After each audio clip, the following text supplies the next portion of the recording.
नाशिक प्रशासनाकडून परवानगी नाकारण्यात आल्याने उमंग महिला फाउंडेशनने आता न्यायालयात धाव घेण्याचा निर्णय घेतला आहे।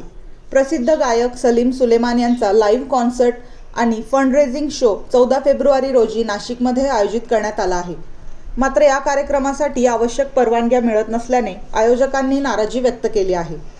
राज्य शासनाकडे दाद मागण्यात येणार असून त्यानंतरही निर्णय न झाल्यास न्यायालयात याचिका दाखल करण्यात येईल अशी माहिती आयोजक विद्यासागर आहेर यांनी दिली।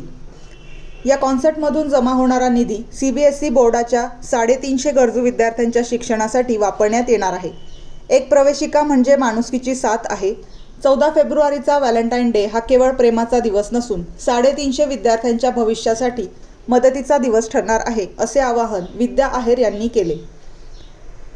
नाशिककरांनी या उपक्रमाला सहकार्य करून विद्यार्थ्यांच्या शिक्षणासाठी हातभार लावावा असेही त्यांनी आवर्जून सांगितले।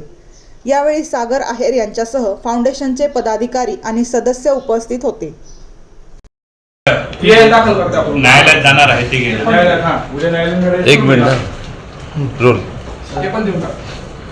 आपण ठरवलेली तपोवन केळन केलाची जागा ही सुद्धा प्रायव्हेट मालकाची होती। रीतसर आपल्याला त्याचं पत्र प्राप्त झालेलं होतं, तरी या मागे राजकारण करण्यात आलं। या व्यतिरिक्त आता आम्ही उद्या रेपिटेशन दाखल करत आहोत। अल्पसंख्याक वतीने पण रेपिटेशन दाखल होत आहे, कारण कुठेतरी या कार्यक्रमाला जातीयवादाचा रंग देण्याचा प्रयत्न कुठेतरी झालेला आहे। संस्थेचं आर्थिक नुकसान यातनं खूप मोठ्या प्रमाणात झालेलं आहे, कारण आर्टिस्ट असेल, टेक रायडर असेल, सर्व गोष्टींना आपण जे अमाऊंट दिलेला आहे तो आपला आर्थिक नुकसानाला जबाबदार कोण, ते आर्थिक नुकसान भरून देण्याची जबाबदारी आयुक्त मॅडम घेणार का, अतिरिक्त आयुक्त नायर मॅडम घेणार का, खत्री मॅडम घेणार का, PRO योगेश कमोद ज्यांनी वेळोवेळी पत्रकारांना बोलावून पत्रकार परिषद घेतली आपल्या कार्यक्रमाच्या संदर्भात, ते जबाबदारी घेणार का, हा प्रश्न मी सगळ्यांना करते। आणि उद्या मी न्यायालयीन प्रवेश प्रक्रिया या संदर्भात दाखल करत आहे। कोणाचा विरोध करणार आहे? कोणाच्या विरोधात करणार? कमिशनर, उपायुक्त, आयुक्त, पोलीस आयुक्त या सर्वांच्या विरुद्ध आम्ही उद्या न्यायालयीन प्रक्रिया आमची सुरू करत आहोत।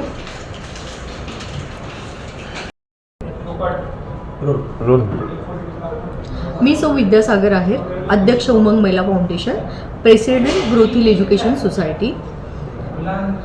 या पत्रकार परिषद, आजची जी पत्रकार परिषद झाली, या पत्रकार परिषदेचा जो विषय होता की आमच्या संस्थेने 350 निराधार विद्यार्थी जे दत्तक घेतलेले आहे त्यांच्या फंड रेज प्रोग्रामसाठी आपण 14 फेब्रुवारी रोजी तपोवन केला मैदान येथे आयोजित केलेला सलीम मर्चंट लाईव्ह कॉन्सर्ट शोच्या दरम्यान प्रशासनाने आम्हाला जो कोंडीत पकडण्याचा प्रयत्न केला आहे, तर त्या कोंडीत पकडण्याचा प्रयत्न किंवा त्याचं निश्चित कारण काय यासाठी आम्ही सर्व आजची ही पत्रकार परिषद घेतलेली आहे। या पत्रकार परिषदेच्या माध्यमातून आम्ही सर्वांना एक सांगू इच्छितो की गेल्या 4 दिवसापासून महानगरपालिकाने जो घाट घातलेला आहे आमचा कार्यक्रम हाणून पाडण्याचा किंवा आमच्या या नोबेल क्लॉजला कुठेतरी डिस्ट्रॉय करण्याचा, तर मी सर्वांना विनंती करते की कृपया या सर्वोत्तम कार्यामध्ये, या सामाजिक कार्यामध्ये 350 निराधार विद्यार्थ्यांच्या शैक्षणिक सोयीमध्ये किंवा त्यांच्या घेतलेल्या शैक्षणिक पालकत्वामध्ये कृपया हे राजकारण आणू नये। मी तमाम नाशिककरांना ही विनंती करते की महानगरपालिकेकडनं प्रसारित झालेल्या सगळ्या बातम्या ह्या खोट्या आहे, कारण त्यांनी आमचा कार्यक्रमच खोटा आहे असं दाखवण्याचा प्रयत्न केला आहे।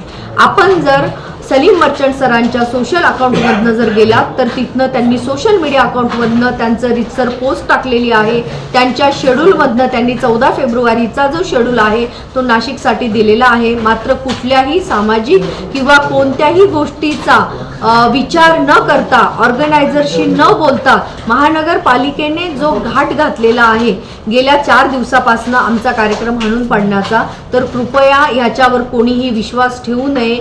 यामागे जे राजकारण चालू आहे, मी त्या सर्वांना विनंती करते कृपया आपलं राजकारण थांबवावं व निदान त्या 350 निराधार विद्यार्थी जे आहेत त्यांचा विचार करावं व ते ही सामाजिक जे कार्य आहे, हे सामाजिक कार्य किंवा सामाजिक संस्था, शैक्षणिक संस्था हे राजकारण करण्याचं ठिकाण नव्हे, मी सर्वांना विनंती करते। धन्यवाद। हां